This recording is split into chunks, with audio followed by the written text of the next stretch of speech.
ओम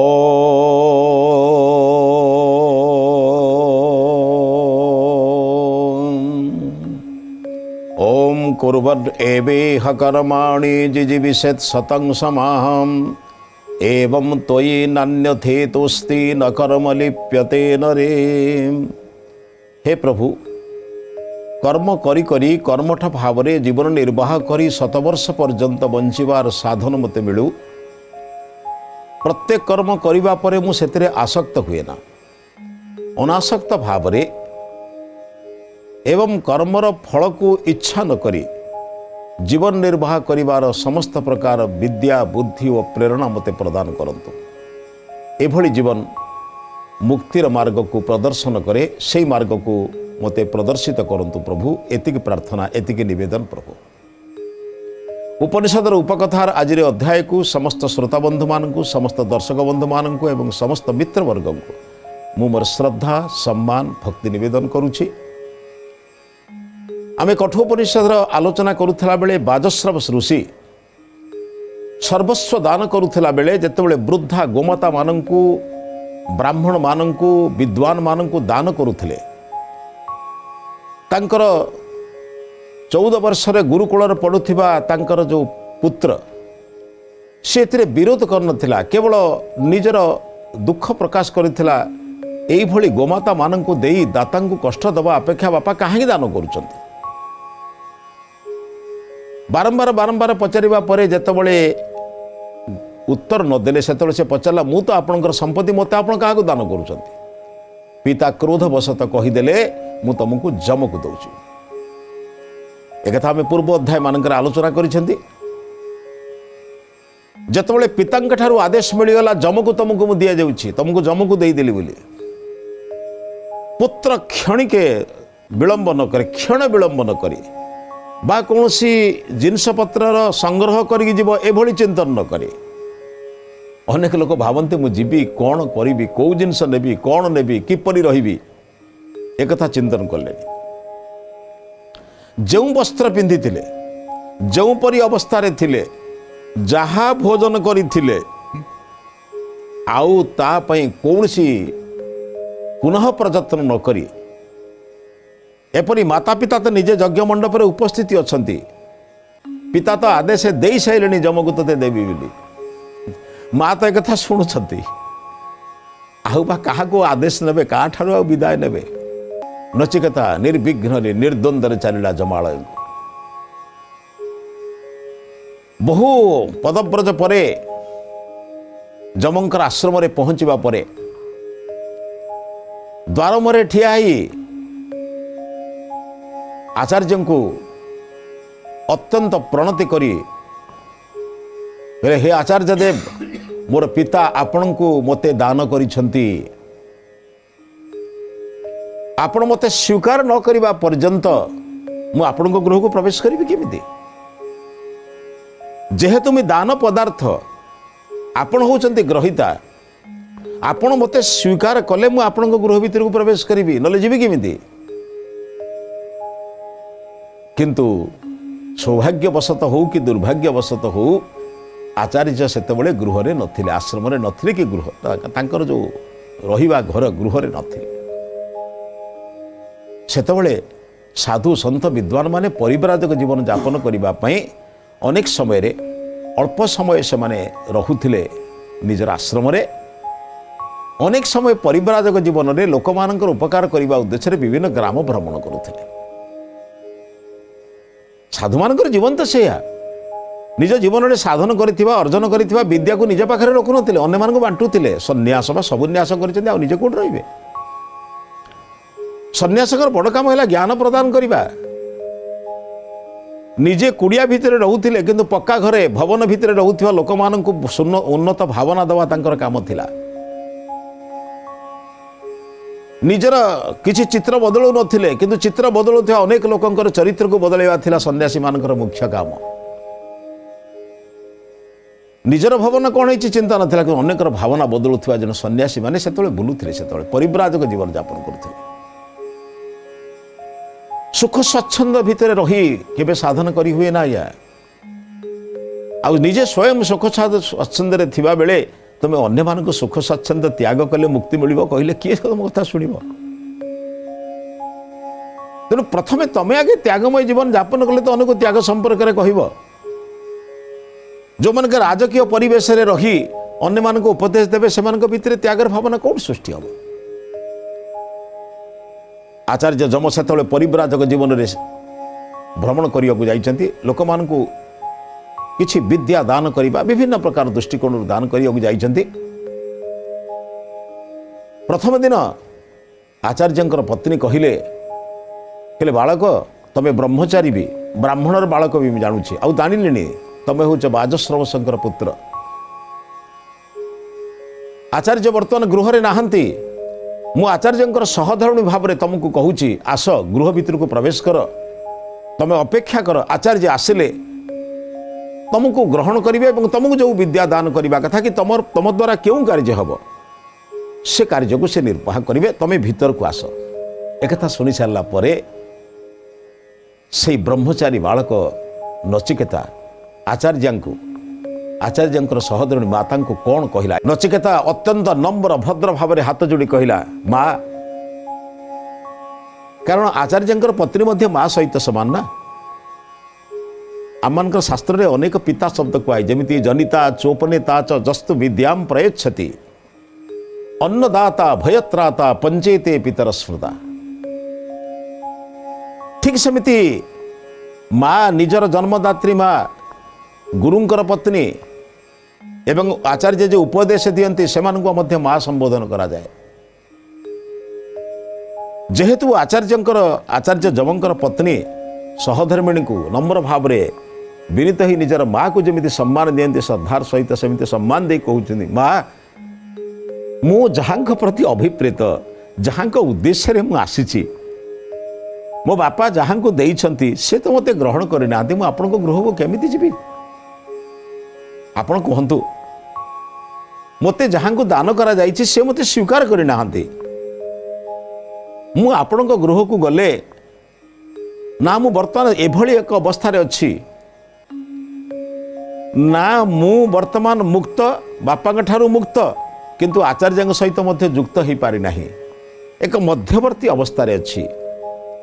मु केमिति गृह भीतर को प्रवेश करी मु आपन क्षमा सहित मागुची आपण मते दया करी भीतर को डाकंतु नाही मु एठी ठिया हैची आचार्य प्रत्यावर्तन करंतु तांकर परिव्राजक जीवन सारी से जेतेबेले प्रत्यावर्तन करिवे मु आपणकर गृह को जीवी आचार्य जेपरी मते आदेश देवे मु सेपरी कार्य करी। आचार्य पत्नी जेते कहले भी संभवपर है गोटे बालक ब्रह्मचारी टीए निजर कठोर व्रत निजर संकल्प अटल यही एक अटल प्रतिज्ञा आम भारतर संस्कृति अभाव नहीं आज्ञा समस्त दुख कष्ट भितर भी जे स्थिर रोते तांको तो आम धैर्यवान कहूलु। महाभारत रे युधिष्ठिर ना युधिष्ठिर कहीं युद्धि माने युद्ध समय संग्राम समय एक द्वंद्वात्मक परिस्थिति जे निजर धैर्य को केबे हरई ना स्थिर रही सेमती नचिकेता स्थिर ही कहूँ हे माँ मो ग्रहिता मते जेतले स्वीकार करना आपण मते भीतर डाकिले मु केमिति जीवी। ठीक सेमती दिने चंद्रमा पूर्ण रात्रि रे चंद्रमा चर्चित रात्रि रे वनवास भितरे सामान्य भाव में जीवन यापन करुथिबा निजर पति को देखी सहधर्मिणी द्रौपदी प्रश्न करथिले कहले हे पतिदेव हे आर्यपुत्र गांडीव धनुधारी गोटाए अर्जुन होचंती आपणकर भाई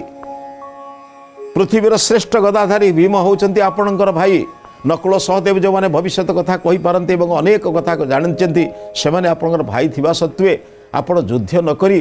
एपरी बण खमण रे बुली जहाँ को दिने प्रातः काल रे बंदी मानकर वंदनारे जयगा जकार रे निद्रा भांगुथिला आज शियाल मानकर शब्द रे आपणकर निद्रा भांगुची कौन मिलिला आपनको कौन मिलिला ये शब्द को बारंबार बारंबार जेतले द्रौपदी युधिष्ठिर को कहउचंती युधिष्ठिर कहले देवी किछि मिलिबा न मिलिबा पाई मनुष्य पुण्य करेना मु पुण्य करुच्ची बोली भावुनी मु कर्तव्य करुच्ची जने क्षत्रियर कर्तव्य करुच्ची मु जानी मो भाई मान पाखे अखंड शक्ति अच्छी से माने चेष्टा कले गोटे गोटे युद्ध रे अनेक शत्रु मान को विनाश करी समग्र विश्व रे सम्राट हबार योग्यता मते अच्छी मते दे पारिबे किंतु मु सत्य करिछि ना तथापि द्रौपदी पचारिले निजर भाई माने भूमि उपरे शोचंती बणर फलमूल खाउछंती जो माने राजकीय संभार भितर रहिबा कथा आपणकर माँ आपणकर पत्नी हिसाब रे मु आमे जो भाव में अच्छु कौन आपण हृदय को से विचलित करूनी से कथा यमराज पत्नी कहला पर नचिकेता कहले कहले माँ मते आपण बाध्य करंतु नहीं मु किसी सुख संभोग ग्रहण करि पारिबि नहीं युधिष्ठिर कहले कहले देवी मु पचारिबि नदी को कुळु कुळु शब्द करी तटवासींकर समस्त आवश्यकता को पूर्ण करी ग्रामवासी मानकर समस्त प्रकार मलिनता को प्रक्षालन करुथिबा वस्त्र को मैला को धारण करी आग को बही जिबा केते वक्र गति रे केते बाधा विघ्न न मानी आग को जाउथिबा मु पचारिबि नदी को तमे कौन मिलुछि तुमको से कहब तटवासी मो ठारू जेतबेले जल नौछंती मो देहरे तांकर वस्त्र प्रक्षालन करुछंती स्नान करुछंती मु सेतिकी मोर प्राप्ति वृक्ष को पचारिबा तमे जेतबेले वृक्षर फल रे मंडित हो जाउछ फल रे शोभायित हो जाउछ तमे फल को दबा उद्देश्य रे तळ को नई आसुछ पाचिला फल हैला परे तमे तळ को नई आसुछ जनसाधारण को कहूच मु बर्तमान परिपक्व हेलिनी तमे मते निय भोजन कर पचारिबा वृक्ष को कौन मिलला तुमको अनेक वृक्ष भी यही फल पाई टेका माड़ खाती जो गछ फली थाए ताकू लोके टेका मारती फल विहीन वृक्ष को केबे कई टेका मारी नाहंती तमे पचारुच कौन मिलला बोली आमे पचारिबा सूर्य को पचारिबा प्रखर किरण दे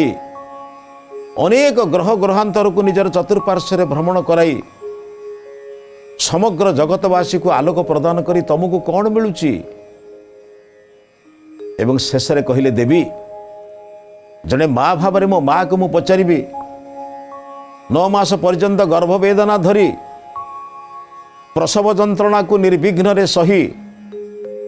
संतान को कोल को नहीं छातीर रक्त दे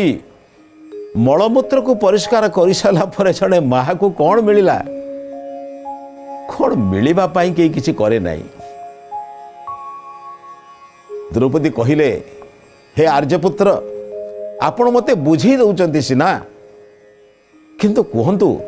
बड़ भाई भाव ये सान भाई मानकर ये दशा को देखिला परे निजर पत्नी मु आपण मोर दशा को देखिला परे माँ दुख को देखिला परे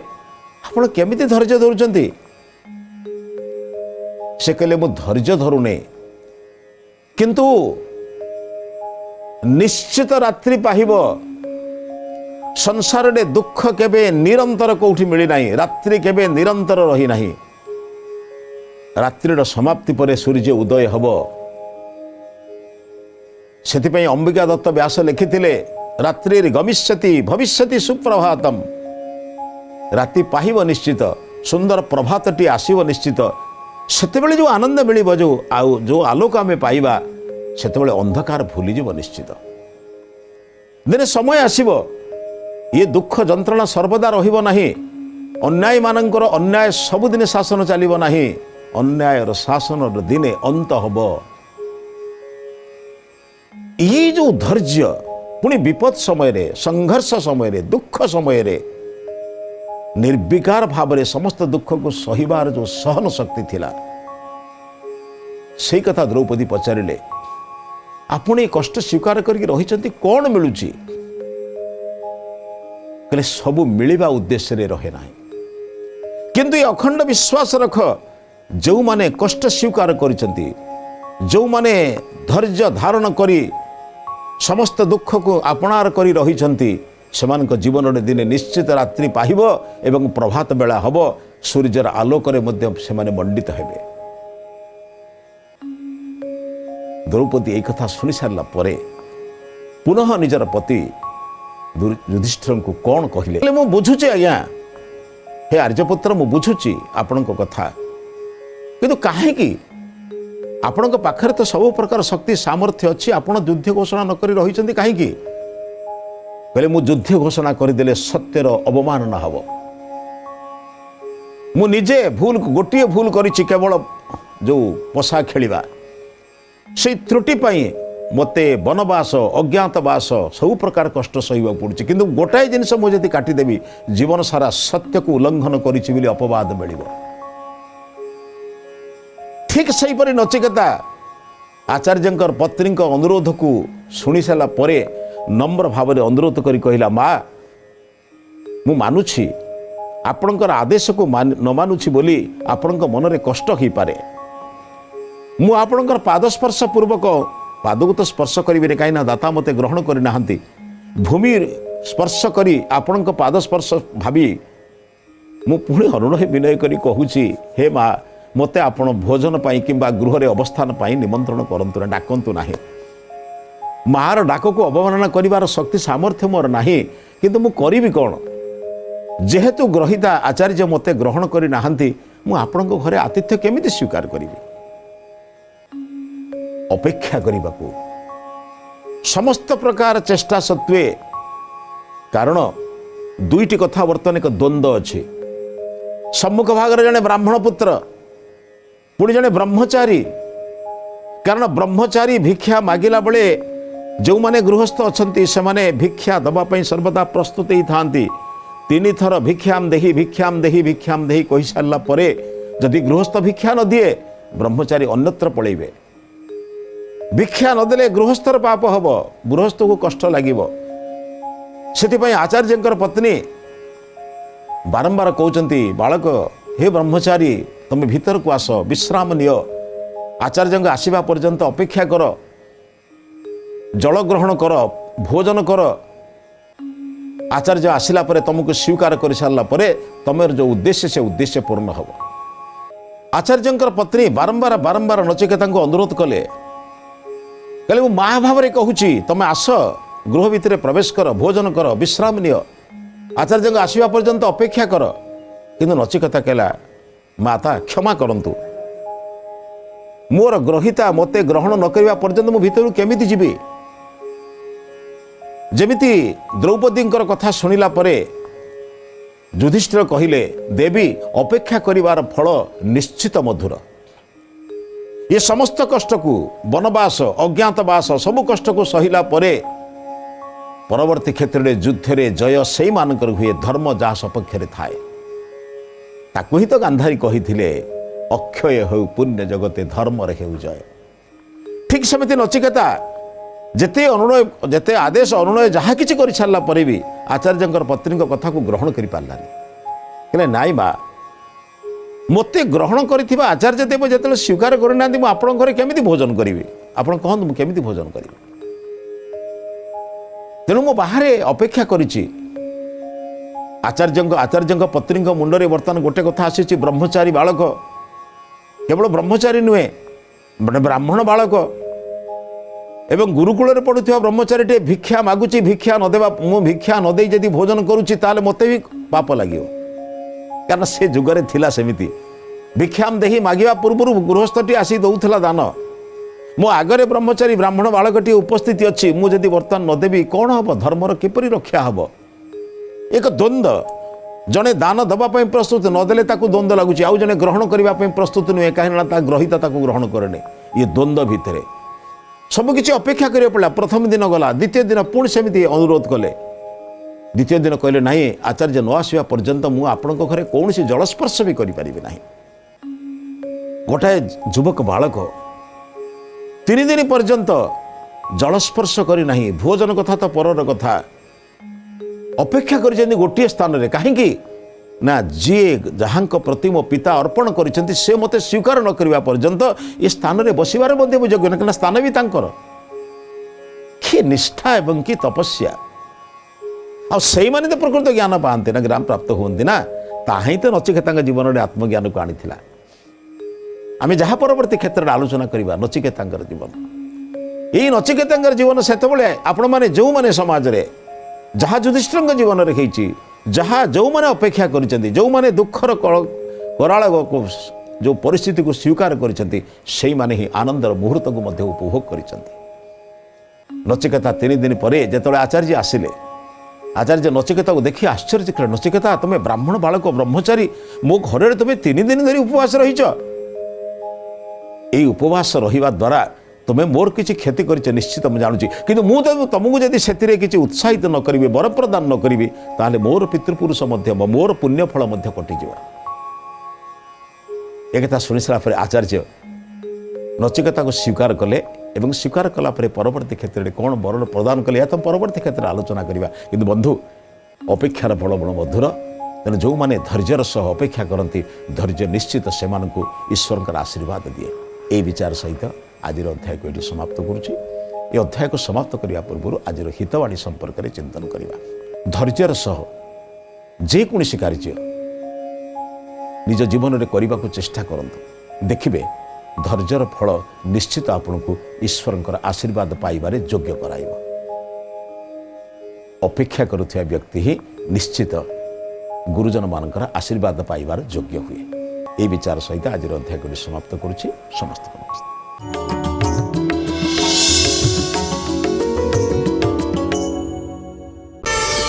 प्रार्थना आम आनंदर उत्स।